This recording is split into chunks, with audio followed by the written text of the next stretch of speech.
السلام عليكم ورحمة الله وبركاته.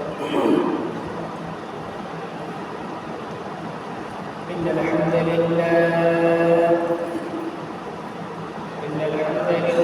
نحمده ونستعينه ونستغفره ونؤمن به ونتوكل عليه ونعوذ بالله من شرور أنفسنا ومن سيئات أعمالنا.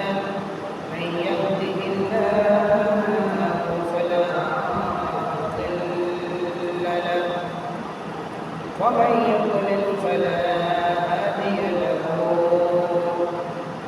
أي فلن تجد له وليا مرشدا. ونشهد أن لا إله إلا الله وحده لا شريك له والذي لا ضد له ولا ند له، لا مثل له ولا مثيل له، لا نظير له ولا كفيل له، لا شبه له ولا شبيه له، لا ولد له ولا والد له، وهو الواحد الفرد الصمد لم يلد ولم يولد ولم يكن له كفوا أحد. ونشهد أن سيدنا ونبينا وحبيبنا ومشيخنا ونبينا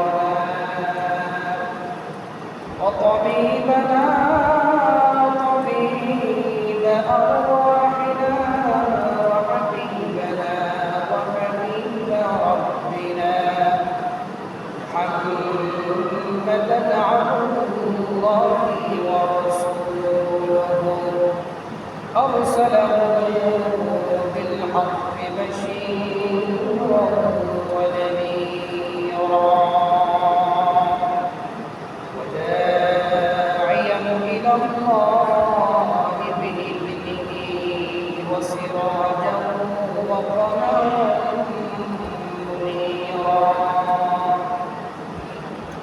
أما بعد فقد قال الله تعالى في كلامه المجيد والفرقانه الحميد: أعوذ بالله من الشيطان الرجيم.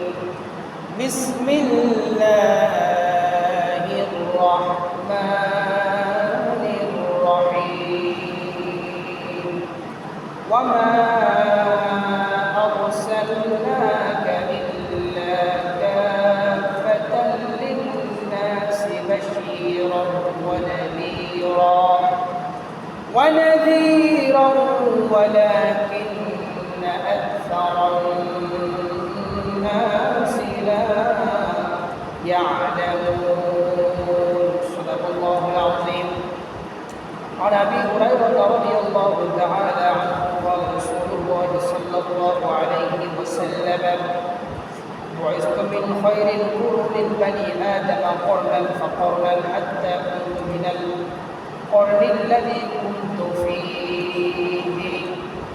وقال تعالى عز وجل في شان حبيبه: آمرا ومنذرا إن الله وملائكته يصلون على النبي يا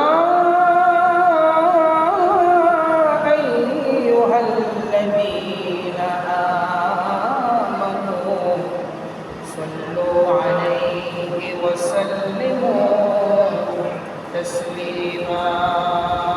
اللهم صل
رحمة للعالمين اللهم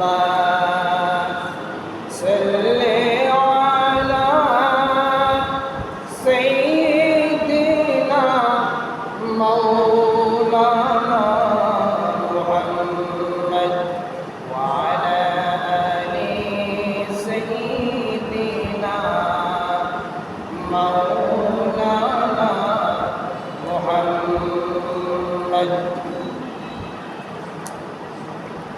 পবিত্র মাহে রবিউল আউয়াল মাসের দ্বিতীয় জুমার সম্মানিত মুসলিম করম মুরব্বিয়ানে আযম প্রাণপ্রিয় যুবক ভাইরা,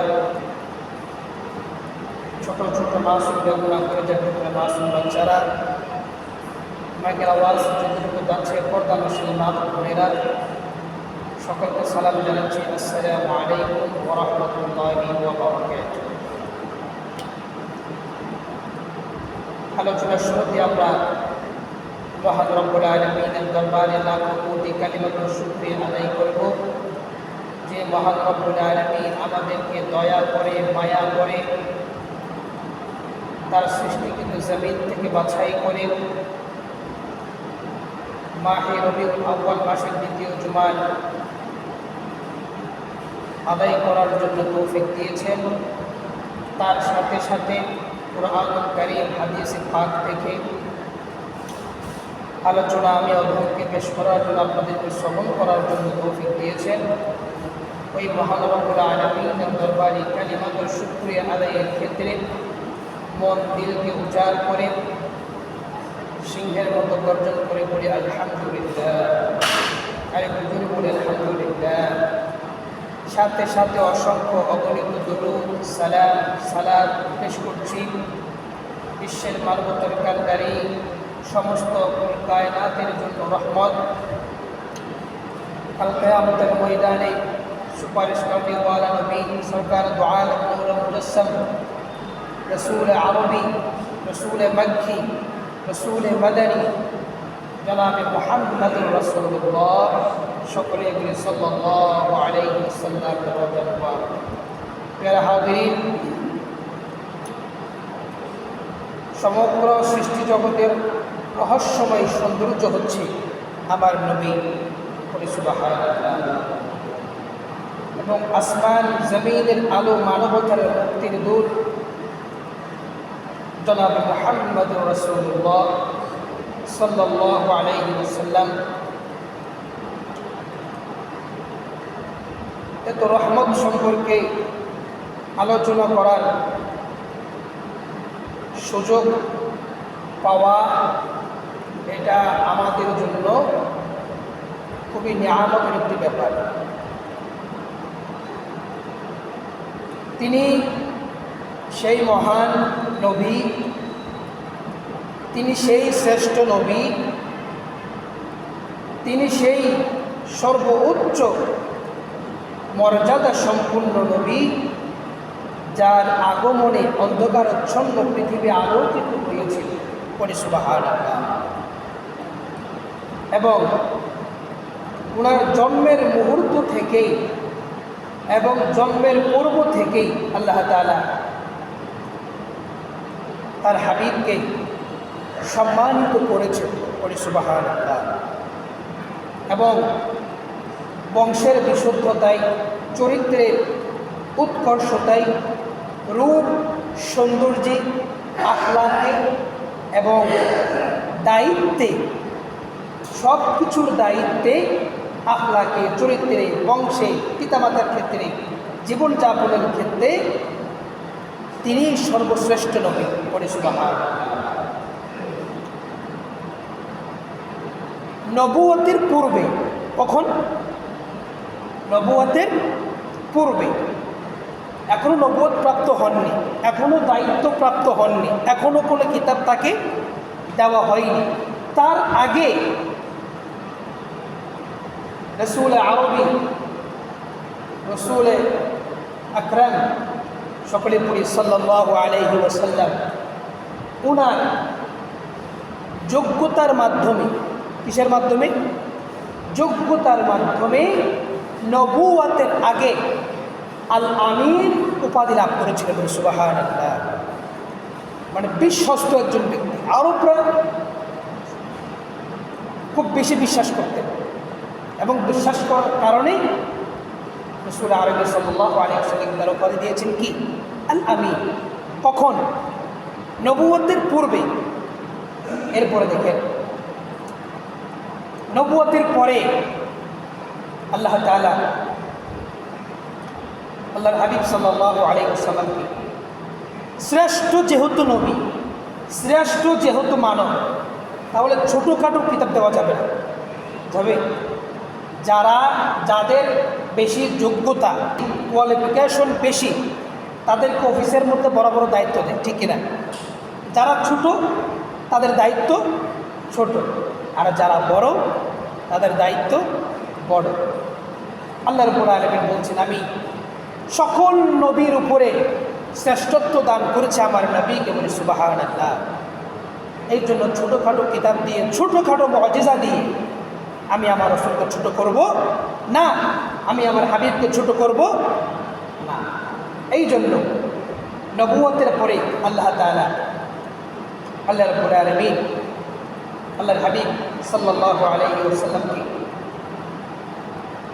চিরন্তন এবং জীবিত মুআজিজা। কি মুআজিজা? জীবন্ত এবং চিরন্তন। মানে অন্যান্য নবীদের ক্ষেত্রে সেটা আলাদা। অন্যান্য নবীদের ক্ষেত্রে নবীগণ যখন থাকবে না, তার মুআজিজাও থাকবে না। যেমন ধরেন মূসা আলাইহিস সালাম, একজন নবীর নাম হচ্ছে কি? মূসা আলাইহিস সালাম। আল্লাহ তাআলা ওনাকে একটি মুআজিজা দিয়েছিলেন, সেটা হচ্ছে কি? লাঠি। ওনার হাতে একটা কি থাকতো? সবসময় লাঠি থাকতো। সেই লাঠি মাটিতে রাখলে সাপ হয়ে যেত। বলে সুবহানাল্লাহ। এটা হচ্ছে মূসা আলাইহিস সালামের একটা মুআজিজা। ওই লাঠির মধ্যে আল্লাহ রাব্বুল আলামিন শক্তি দিয়ে দিয়েছেন। এবং মূসা আলাইহিস সালামের ওফাতের পরে, ইন্তেকালের পরে লাঠি সংরক্ষিত আছে। লাঠি কি আছে? সংরক্ষিত আছে। বাট সেই লাঠি আগের মতো সাপ হয় না, কারণ মূসা আলাইহিস সালাম যখন নাই, নবী যখন নাই, মুআজিজাও নাই। কিন্তু আল্লাহ তাআলা তার হাবিবকে এমন একটি মুআজিজা দিয়ে পৃথিবীর মধ্যে পাঠিয়েছেন, আমাদের মতো গুনাহগার উম্মতদের দায়িত্ব দিয়ে পাঠিয়েছেন, যে এমন একটি মুআজিজা, যে মুআজিজাটি হচ্ছে চিরজীবিত এবং চিরন্তন, এবং কিয়ামত পর্যন্ত এই মুআজিজা জীবিত থাকবে। সুবহানাল্লাহ। সেই মুআজিজার নাম কি? সেই মুআজিজার নাম হচ্ছে আল কোরআন। বলে সুবহানাল্লাহ। সেই মুআজিজার নাম কি? আল কোরআন। বলি এই মুআজিজার নাম কি? আল কোরআন।